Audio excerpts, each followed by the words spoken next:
Hey guys, Mikey here. Welcome back to another short video of the data visualization basics in our tutorial series. So today we'll be looking at how to create stacked density plots in R. So this will be a continuation of our yesterday's video where we generated density plots. So install your package. We'll be using the same dataset CO2. So it has 5 columns as you know, and we'll be working on the column uptake here. So this is the density plot which we created yesterday.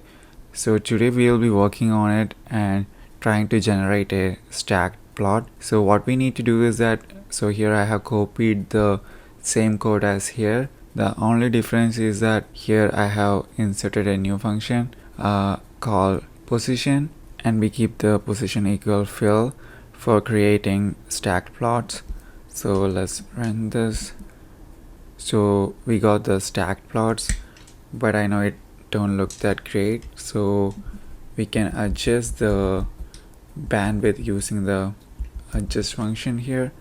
So this helps you control or like how to manage the density to match the distribution of your data. Let's run this code again. Okay, it looks way better. In fact, we can keep the alpha a bit higher. So alpha is for the transparency, and maybe we can also just view for a particular range. So like for example, say you want only to like check the peak here, we can keep the minimum to 10 and the maximum to something like 30. Now if you run it, you can just get the center part. This is way more comprehensible, and we can also play around with it a bit more and maybe change the background theme.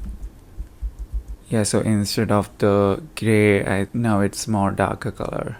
Well, that's all for now. In future videos, if you guys are interested, we can look more into it and work on it to make it more publishable quality or do some analysis regarding this. Let me know in the comment section if you're interested in any specific thing. Anyways, I'll see you guys in the next video. Make sure to like this video and also subscribe to my channel if you're interested in similar data visualization related content. I'll see you tomorrow. Ciao.